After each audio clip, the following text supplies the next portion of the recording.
reading from Srimad Bhagavatam, Canto 9, Chapter 19, Text 29. Om Namo Bhagavate Vasudevaya, Om Namo Bhagavate Vasudevaya, Om Namo Bhagavate Vasudevaya. So I'll read the Sanskrit and the translation and purport. Namastubhyam Bhagavate Vasudevaya Vedase Sarva Bhuta Divi Sarva Bhuta Bhutad Ivas Vasaya Shantaya Brihate Nama.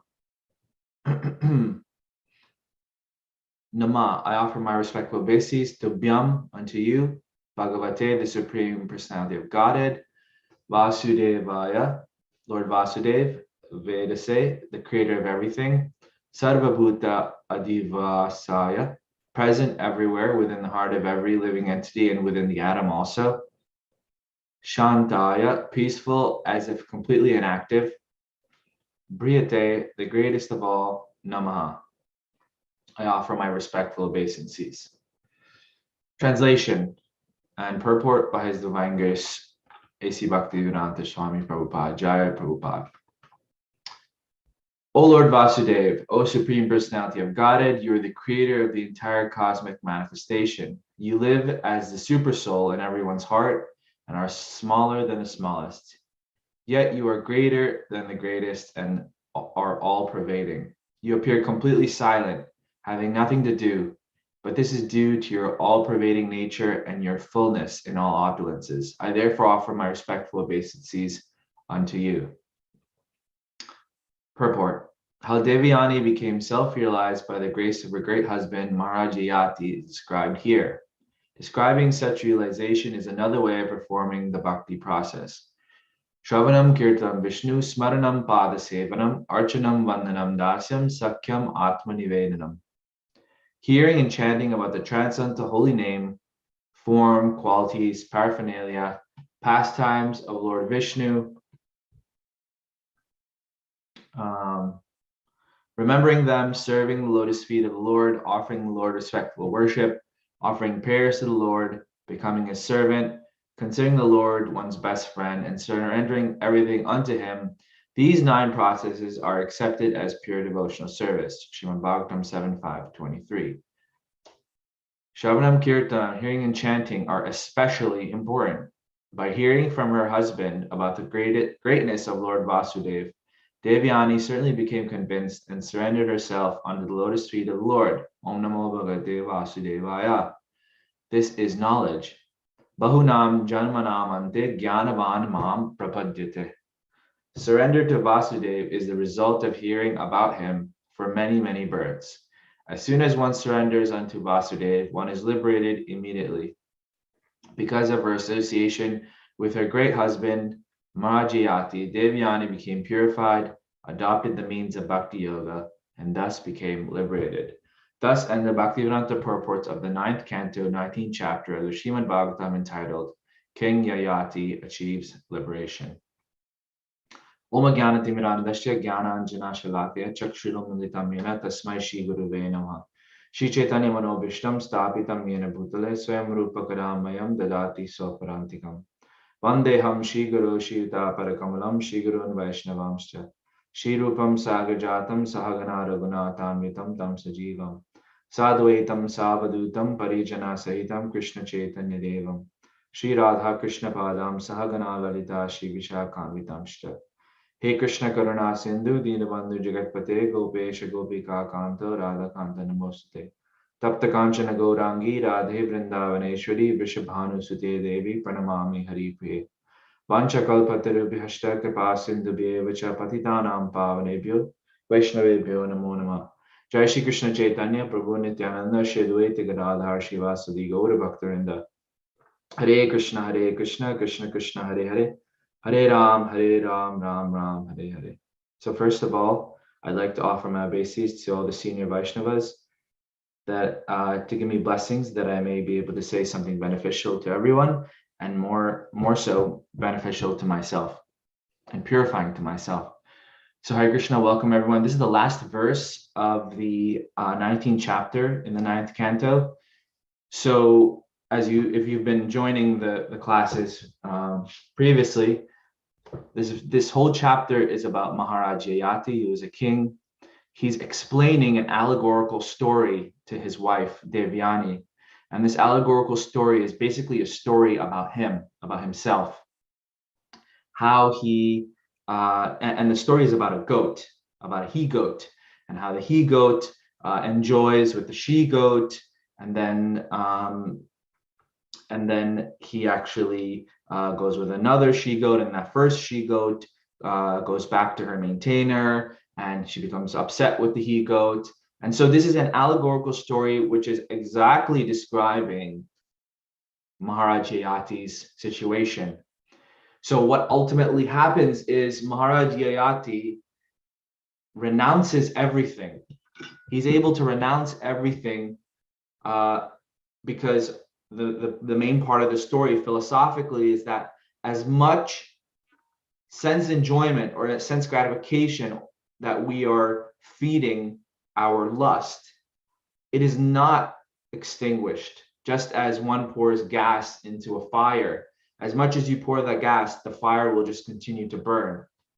And so towards the end of this chapter, Maharaja Yati is explaining this whole story to his wife.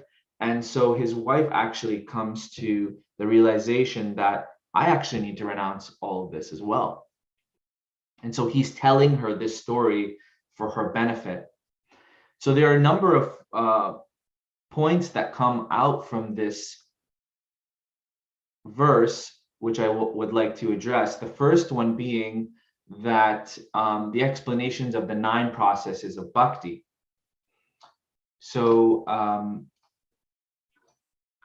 second here. So in the purport, Srila Prabhupada quotes 7.5.23. This is from Prahlad Maharaj, Shravanam, Kirtanam, Vishnu Smaranam Padase. That verse is a very famous verse. So Prahlad Maharaj said, hearing and chanting about the transcendental holy name, form, qualities, paraphernalia, and pastimes of Lord Vishnu, remembering them, serving the lotus feet of the Lord, offering Lord respectful worship, offering prayers to the Lord, becoming his servant, considering the Lord his best friend, surrendering everything unto him. These are the 9 processes of devotional service. So Hiranyakashipu asked Prahlad Maharaj, what is the best thing you have learned in school? And this is the verse that Prahlad Maharaj told him. And this just made Hiranyakashipu completely incensed. But this is a very famous verse that's quoted by Srila Prabhupada so many times, describing the different aspects of devotional service, starting with Shravanam. So Shravanam means hearing the holy name of the Lord, or hearing the pastimes of the Lord. This is very important. It's not that it's just hearing the holy name, but also hearing the pastimes of the Lord. That's why they say hearing is the first most important thing in spiritual life that we have to devote a lot of time to in the beginning.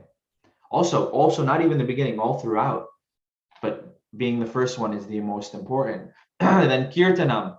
Kirtanam means Kirti means to glorify.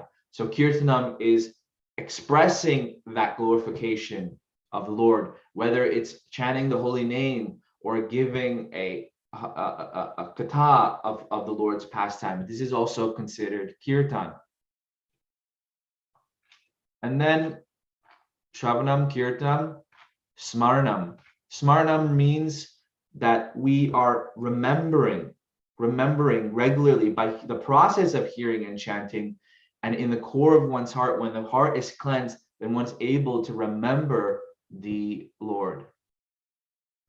So it says in the purport of this verse, Sukadeva Goswami tells Maharaj Parikshit, O king, for great yogis who have completely renounced all material connection, for those who desire all material enjoyment, and for those who are self-satisfied by dint of material transcendental knowledge, constant chanting of the Lord's holy name is recommended. So chanting gives rise to that remembering. And then is Padasevanam. One is when one obtains the perfection of remembering, one obtains the perfection of remembering of Shravanam when one constantly thinks of the lotus feet of the Lord. Being intensely attached to thinking of the Lord's lotus feet is called Padasevanam. When one is particularly adherent to the process of Padasevanam, this process gradually includes other processes, such as seeing the form of the Lord, touching the form of the Lord, circumambulating the form or temple of the Lord. And then Archanam is the fifth one. Archanam means the process of worshiping the deity. This process is very important. The Pancharatrika process and the Bhagavat process. So there are two systems, it says here. There are two systems of Archana, the Bhagavat system and the Pancharatriki system. In the Srimad Bhagavatam, there's no recommendation of Pancharatriki worship, because in the Kali Yuga, even without deity worship, everything can be perfectly performed simply through hearing and chanting, remembering and worship of the Lord. But why is deity worship important? Grihastha devotees must adopt the Archana Vidhi. So married Vaishnavas, married devotees must adopt the deity worship according to the suitable arrangements and directions given by the spiritual master. Any household devotee circumstantially unable to worship the deity must at least see the deity worship, and in this way he may achieve success also. The special purpose, now this is the point here, the special purpose of deity worship is to keep oneself always pure and clean. Grihastha devotees should be actual examples of cleanliness. So what does he mean here? That deity worship forces one to always keep things clean, punctual, and pure. Now this is very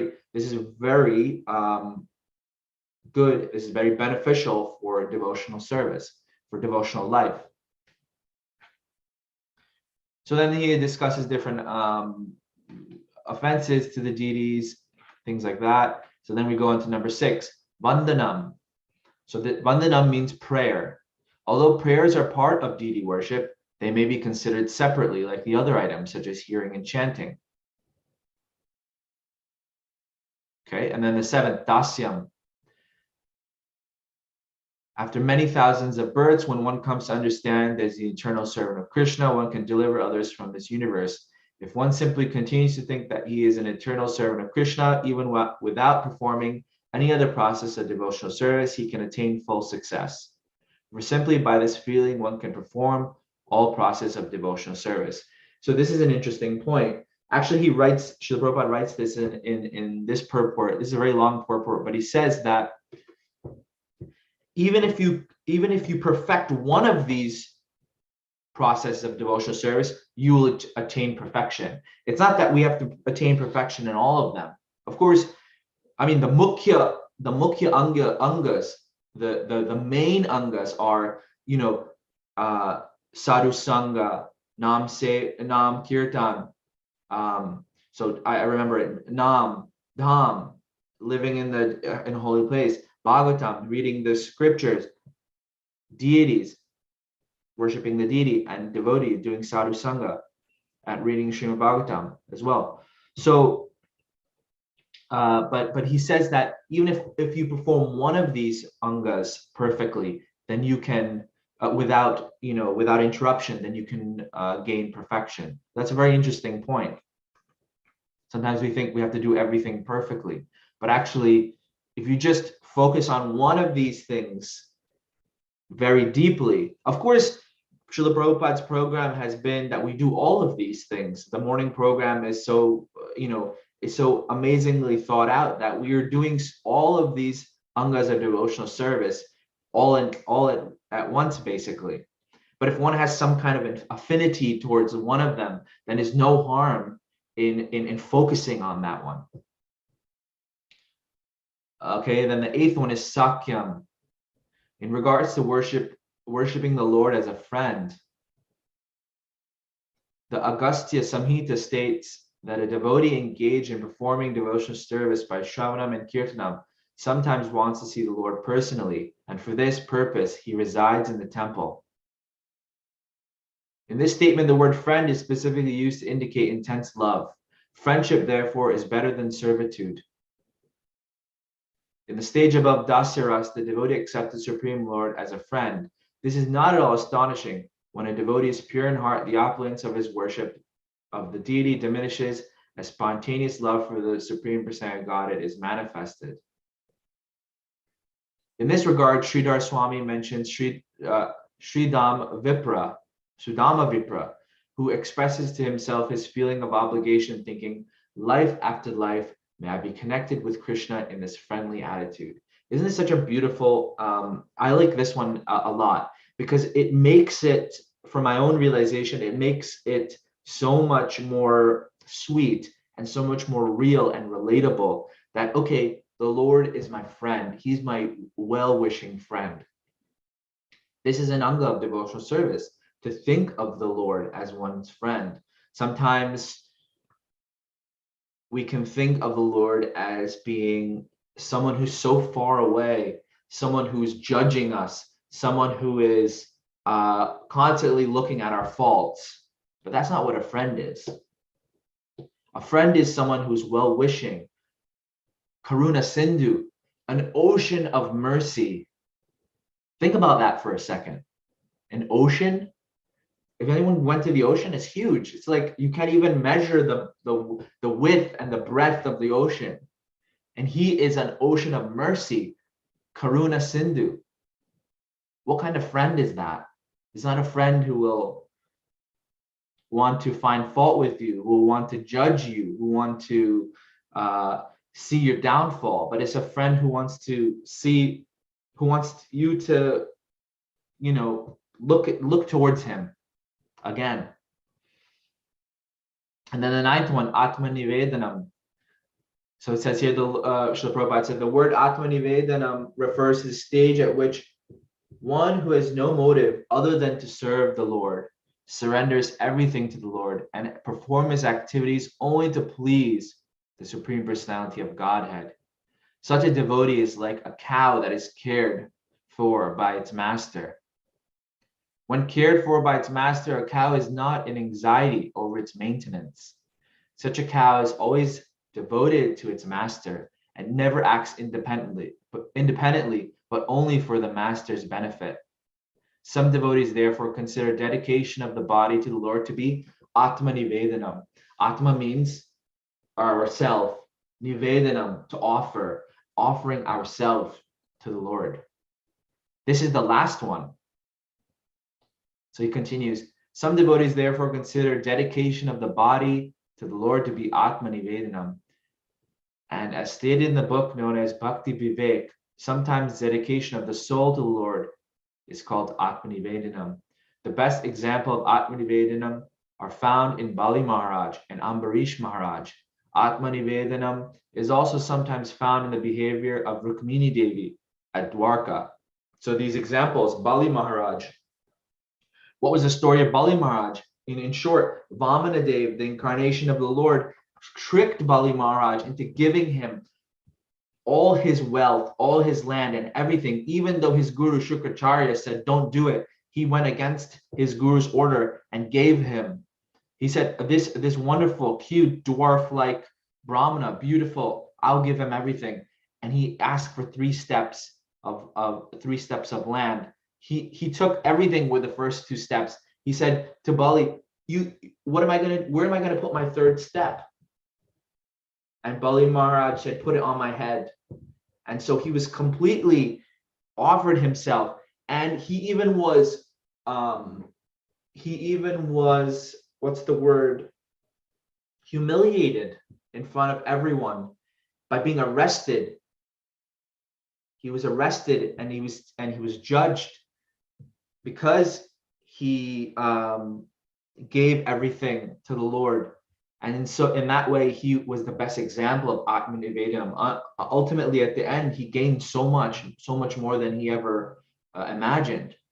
Ambarish Maharaj, it says, the verse goes in the Bhagavatam, how he used his limbs in the service of the Lord, how he used all his actions, everything was for the service of the Lord.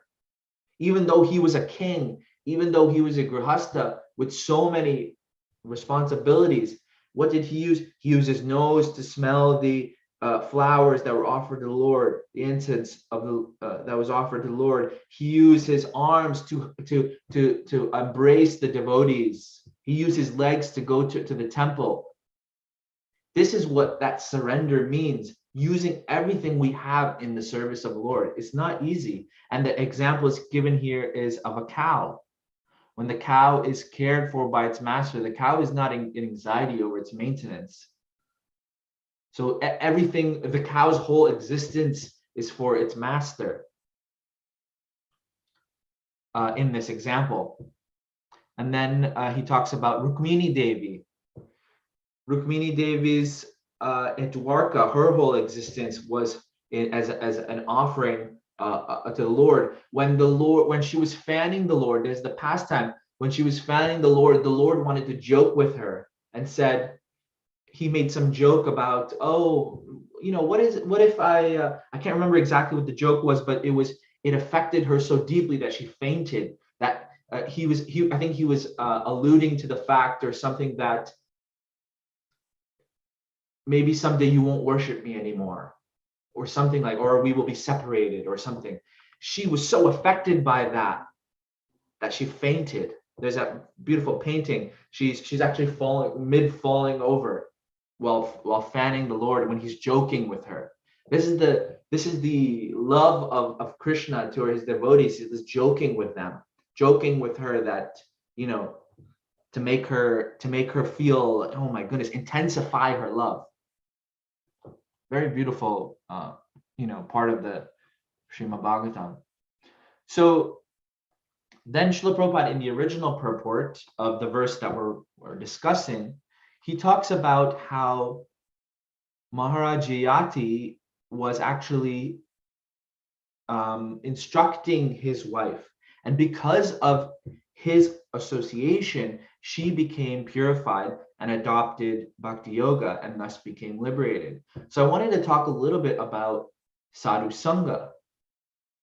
Now, it was because of his association and because of him telling her this story that her heart was affected, and she was like, oh my goodness, this story is actually about me.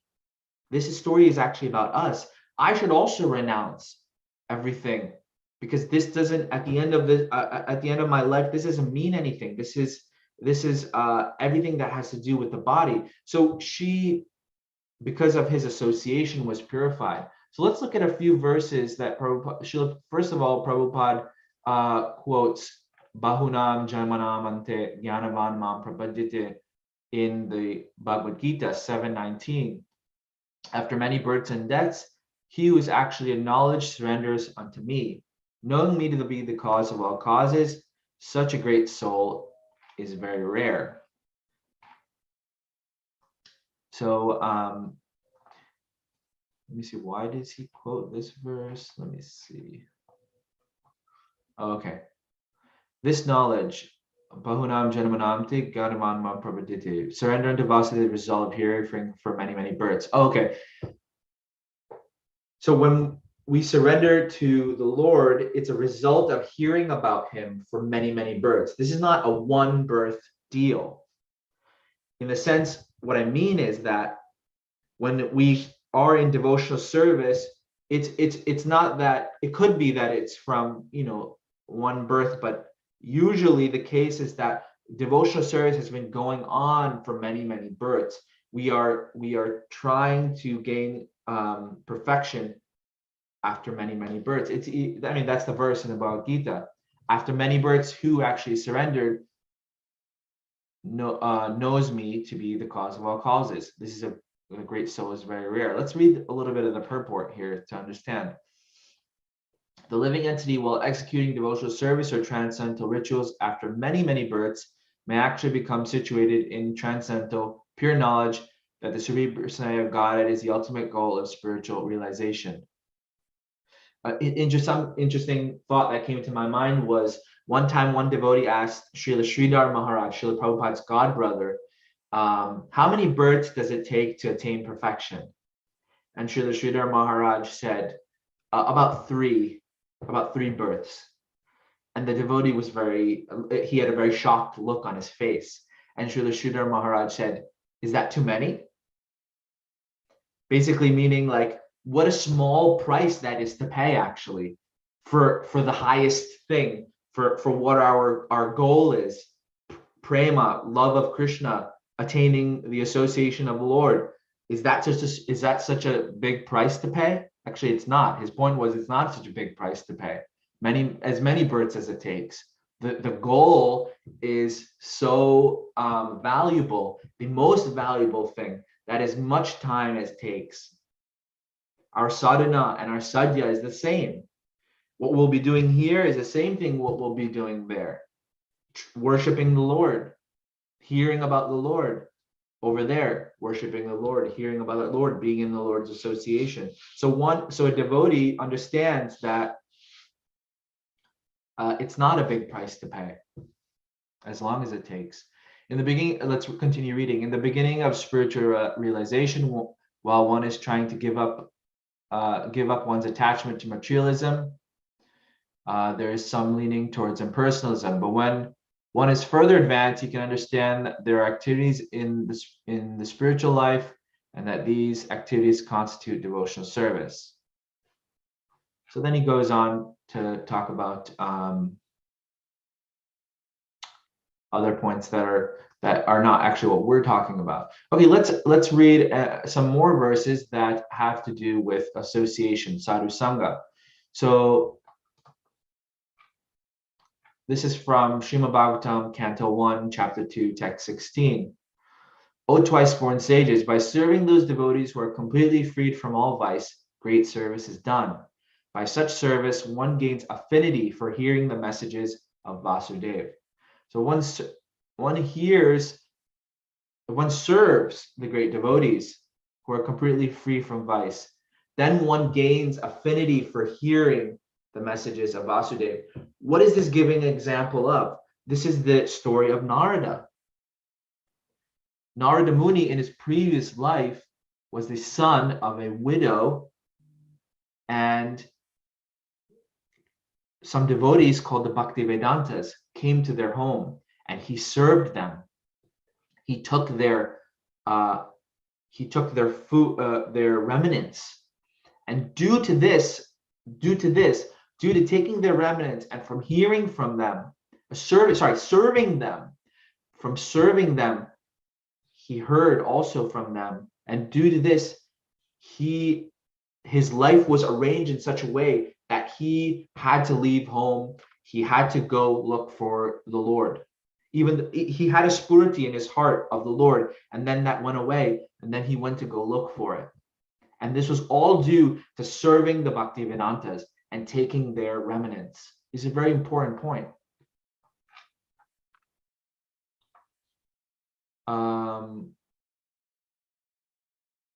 Anyway, the purport is long too. Let's look at another verse. From the Chaitanya Charitamrita, Madhya Lila, 22nd. These are all famous verses, by the way. 22nd chapter, 83rd text. Krishna Bhakti Janma Mula Hai Sadhu Sangha, Krishna Prema Janme Teho Puna Mukhya Anga. The root cause of devotional service to Lord Krishna is association with advanced devotees.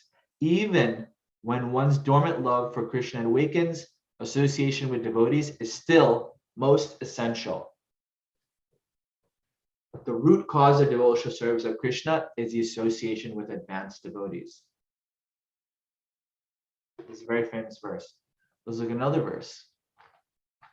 This is from the 10th canto, 51st chapter, 53rd text. When the material life of a wandering soul has ceased, O Achyuta, he may attain the association of your devotees. And when he associates with them, there awakens in him devotion unto you, who are the goal of the devotees and the Lord of all causes and their effect. Let's read a little bit of the purport. Acharya Jiva Goswami and Vishwanath Chakravarti agree on the following point. Although it is stated here that when material life ceases, one attains the association of devotees, in fact, it is the association of the Lord's devotees that enables one to transcend material existence. Srila Jiva Goswami explains this apparent inversion of sequence by quoting the Kavya Prakash as follows: a statement in which the logical order of a cause and its effect is reversed should be understood as ati shayokti, emphasis by extreme assertion. So this apparent backwardsness in the sequence is it's emphasis by extreme assertion. So he's asserting this point. Srila Jiva Goswami cites the following commentary on the statement: to express the swift action of a cause, one may assert the result before the cause. So here the result being the ability to transcend material existence. And what is the cause? Association of the devotees, of advanced devotees. In this connection, Srila Vishwanath Chakravarti points out that the merciful association of the Lord's devotees makes possible our determination to become Krishna conscious. And the Acharya agrees with Srila Jiva Goswami that this verse is an instance of atishayokti, meaning emphasis by extreme assertion. This is beautiful. The determination to become Krishna conscious comes from the association of devotees. We know this. When we associate with advanced devotees, when we associate with devotees who are even a little bit advanced than us, there's that verse, sadhu sangha snigde swatovre swajatiya sangha.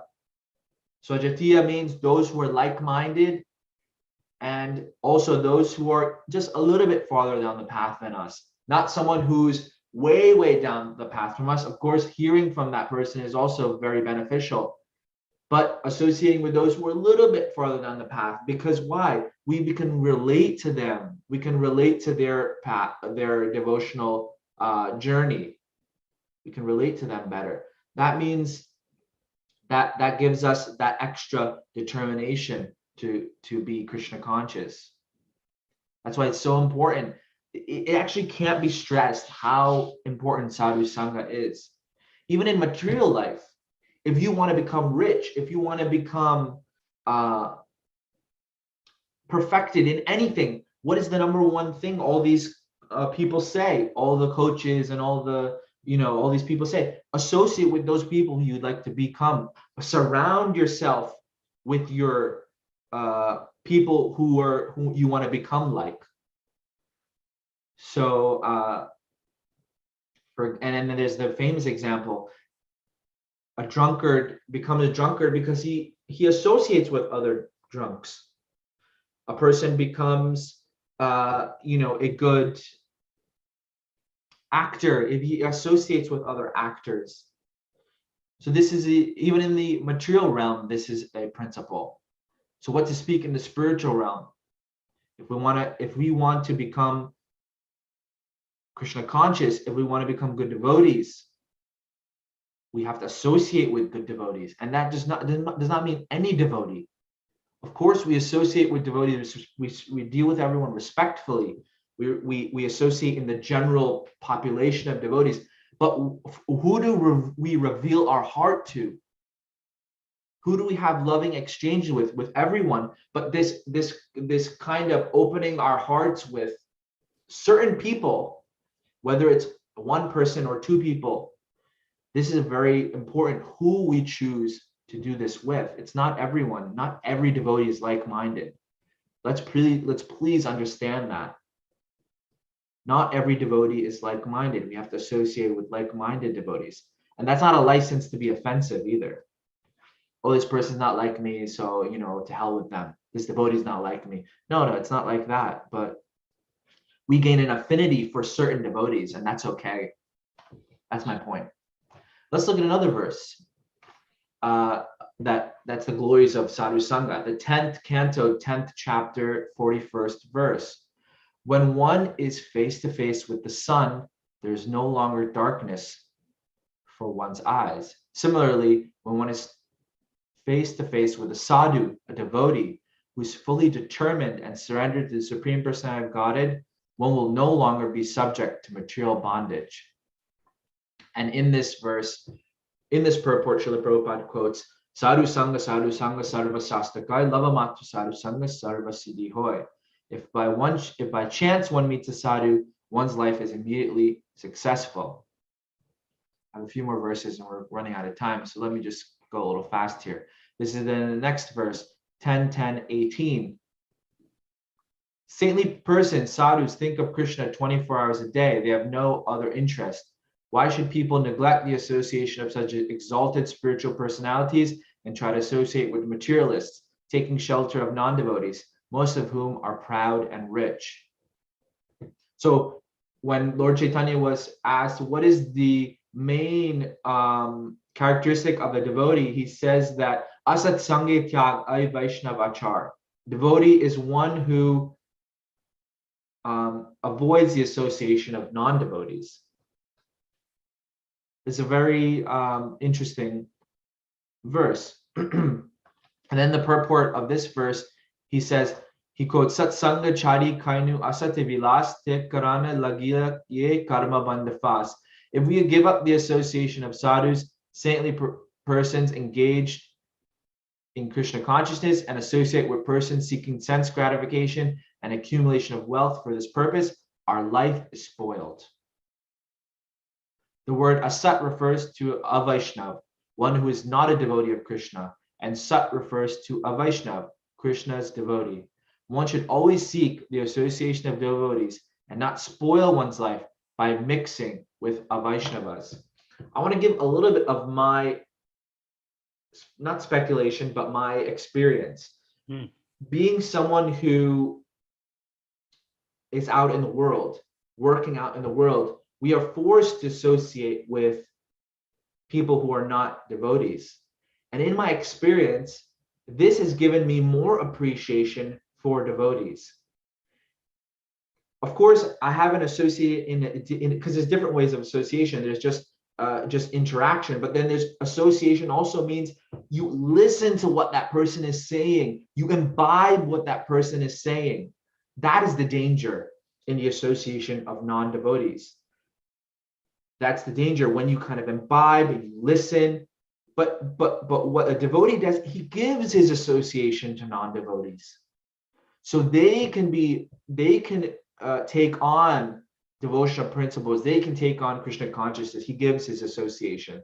But in my experience, when associating with people who are not Vaishnavas, it's given me so much appreciation for devotees.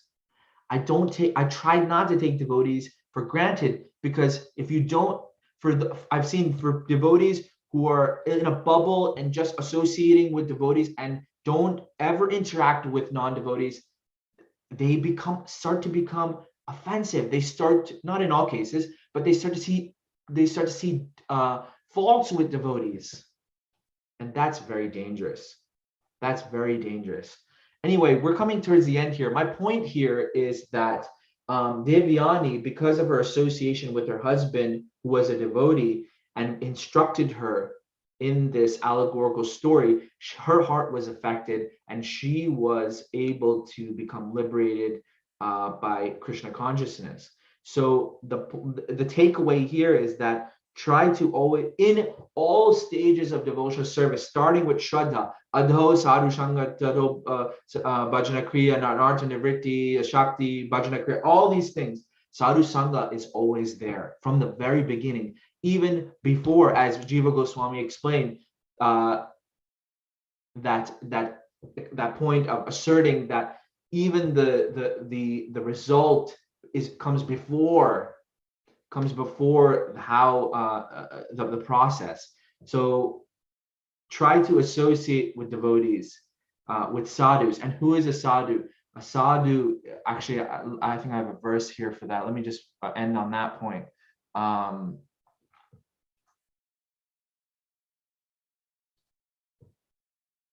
Anyway, sadhu is one who is 100% surrendered to the Lord, and who all their actions are actions of expression of trying to please the Lord, surrendered. And it doesn't have to, I don't mean 100%, pure, but a sadhu is one whose intention, whose motivation is always, how can I please the Lord? How can I please the Lord? So let's open it up for any discussion. We only have a few minutes left. But that's the takeaway. Try to associate with devotees as much as possible. Try to stay away from bad association. That could mean social media. That could mean watching TV. That could mean watching the news. That could mean all kinds of things. It doesn't mean only that it's a person, but there's also different kinds of bad association. So let's try to steer clear of bad association and take good association. Hare Krishna. Hare Krishna, Maharaj Prabhu. Just wanted to reflect quickly on the point you made about friendship, how Krishna was pranking his girlfriend, and it made me think how most of the anxieties and difficulties and injustices that I've been imagining throughout my life in devotional service were coming from Krishna as maybe a prank. Maybe Krishna was teasing me a little bit, see if he can handle that, and he was scaring me and pranking me, and I didn't get that. I failed to get that. I failed to get Krishna's joking with me. So that point that you made me consider that maybe what I'm going through is just Krishna poking me a little bit, nudging me, and making fun of my ignorance and fears and all this stuff that I'm boiling in. Yeah, it's a great way to take. That's a great way to take any kind of adversities or any from the outside, bad things that may happen to us, taking it in a way that, okay, what can I learn from this situation? What can I learn from this thing that Krishna is sending, this signal or this message Krishna is trying to send me? Yeah. Thank you. Thank you for that. Anyone else? Andrea or Adi? Who wants to talk? Hare Krishna, Nam Ras Prabhu.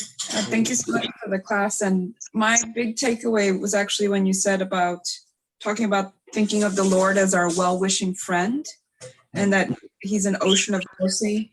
And then you further elaborated by saying, like, he is a friend who wouldn't judge you, wouldn't find fault in you. And that just clicked to me that that's also such a great example for us and how we can be friends to others, to devotees, to non-devotees, to everybody. Just, I feel like a lot of times, as you said, we get so comfortable with people that we may become offensive without even meaning to, in that fault finding, right? That we think we're being a good friend by finding faults in them, pointing it out to the friend, like, hey, this is how you can improve.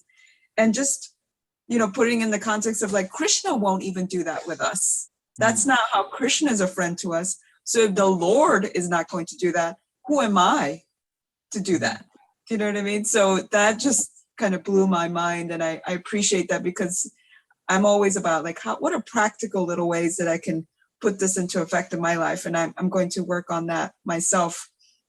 So thank you so much. Thank you. Yes, we have to be very careful of how we relate with devotees, not to be judgmental. I'm speaking to myself here, not to be judgmental, not to find faults, because anyone who chants the holy name is so rare, is so valuable. So how do we have to treat someone like that who's so rare and valuable? We have to treat with a lot of respect. And if you are in the position of an authority, if you have some position, then you can correct someone. But if you have no position of authority towards that person, you have no right to correct someone like that. And it's actually detrimental to yourself if you do that. So yeah, thank you so much for making that point. We have a devotee who have Bhima, whose hand is raised. Yes, Prabhu. Bhima Prabhu, unmute yourself. Haribol. This is all new to me. And also, especially, I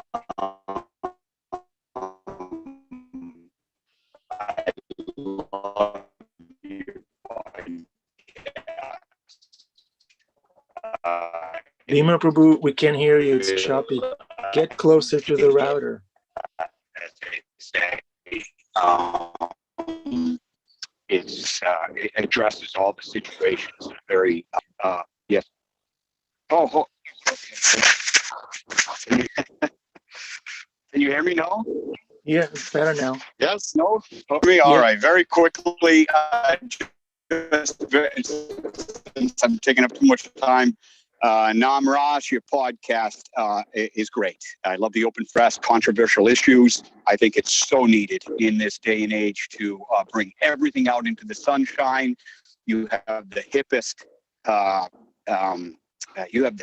devotees presenting and talking about all sorts of subject matter, and it just seems like a great open-hearted